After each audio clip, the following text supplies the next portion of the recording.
Hello mga kalakwatsero. Ngayong araw ay pupunta kami sa isang falls dito lang sa malapit. Ang sabi sa amin ng kasama ko, malapit dito sa may puntang Quezon. Dito dadaan kami ng may Cogyo, lugar na to, Cogyo, Baya Infanta. Marami pang kami dinadaan ng bayan, kagaya ngayon dito kami dumadaan ngayon sa Poglio.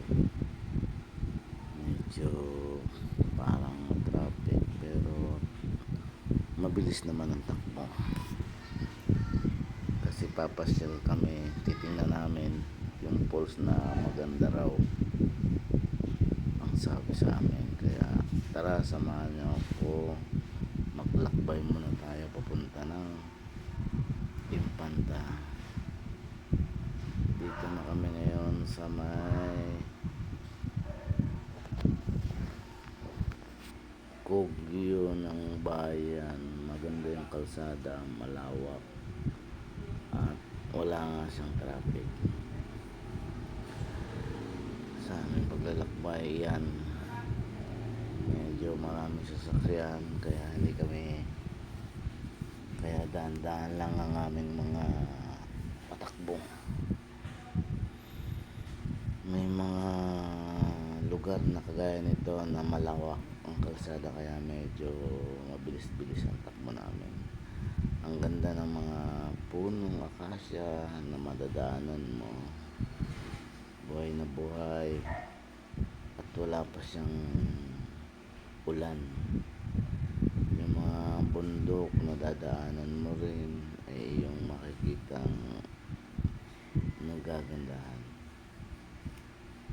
Ayan, mga kakalakwatsero, gandang view pag pumasyal kayo dito, papunta dito sa papuntang Boso Antipolo. Ayan. At yung mga daanan nang pumunta kami ay hindi naman holiday, kaya medyo maluwag na dito, saka probinsya na ito. Maganda yung aming takbuhan, no? Matuloy-tuloy. At kasama ko nga pala yung aking bayaw. Ayan siya sa unahan ko, siya yung aking sinusundan na sasakyan.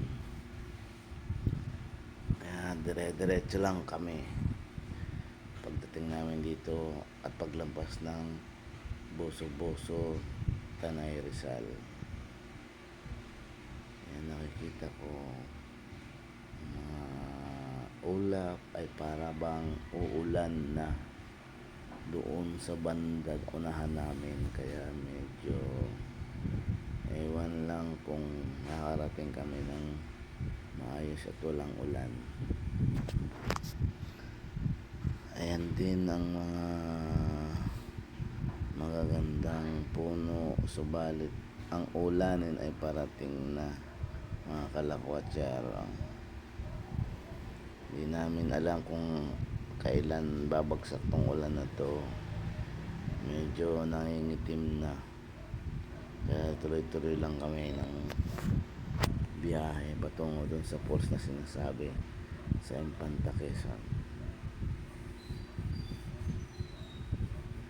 Dito ay medyo bilis pa rin kasi dito na kami sa may Palo Alto. Pagdating namin dito, medyo mabagal na ang takbo namin kasi may ulan na. Mapatak na siya yung ulan. Mataas na lugar na yata to, mga kalakwatsero.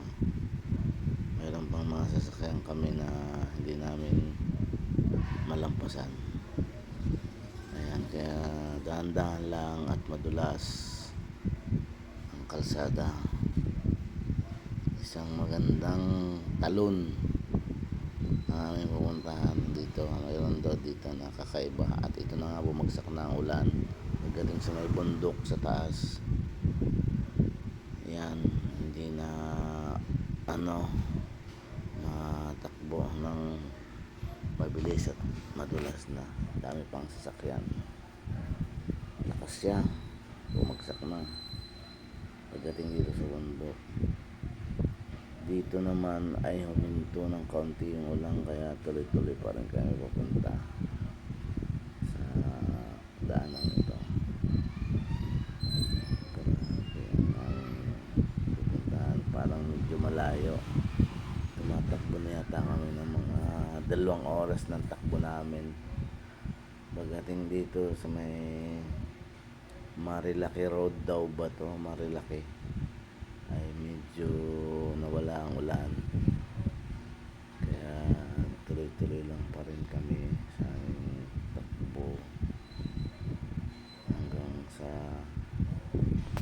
malapit na kami sa aming pupuntahan.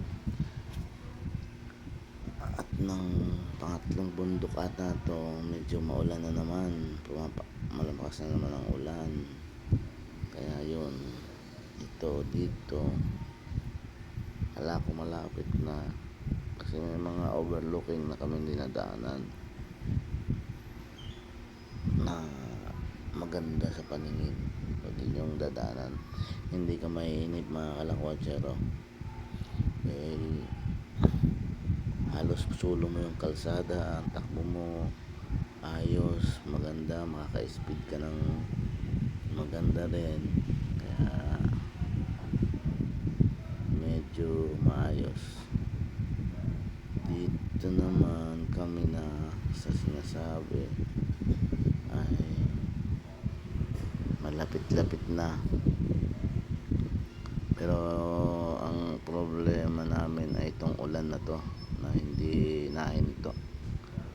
Akala namin ay talagang walang ulan dito sa lugar na to. Sabagay, mataas na lugar to mga kalakwatsero, kaya hindi na nakakapagtaka kung umulan man dito palag. Hindi, lalo dito sa may mataas na lugar na to ng bundok, talagang ulan talaga ang abutan mo dito. Yan, dumating na kami dito sa may malapit na, bumuhos na isang malakas na ulan.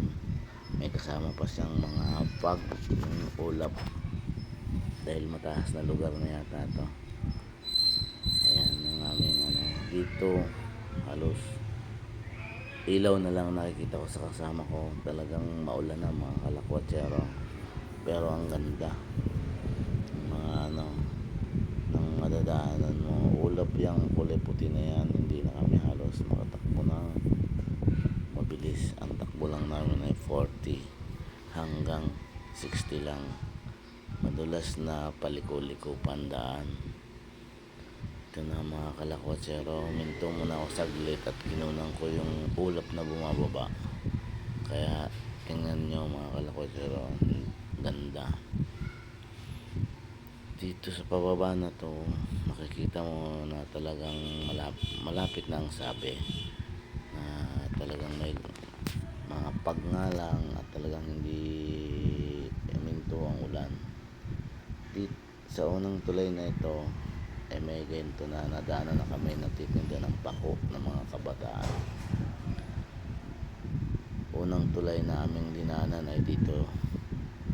So kaya malapit na kami sa may pulse na rin dito sa baba nito sa tulay na to, pero hindi kami dito. Yung susunod na tulay, may mga nagtitinda ng pako ng mga kabataan na haharain ka, talukin ka para ka bumili.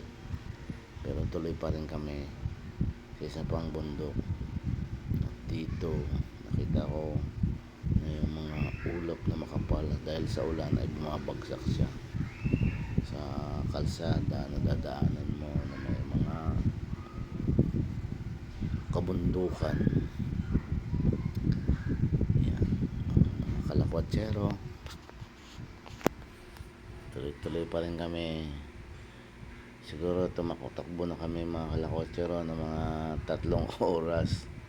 Medyo malayo-layo rin pala tong lugar na to, pero sana sulit ang aming pupuntahan. Maganda ang aming nakikitang falls at malinis, malinaw ang tubig at napaka ganda. Dito sa falls, dito na kami ito na yung falls namin pupuntahan. Kaya abangan nyo ang susunod na kabanata.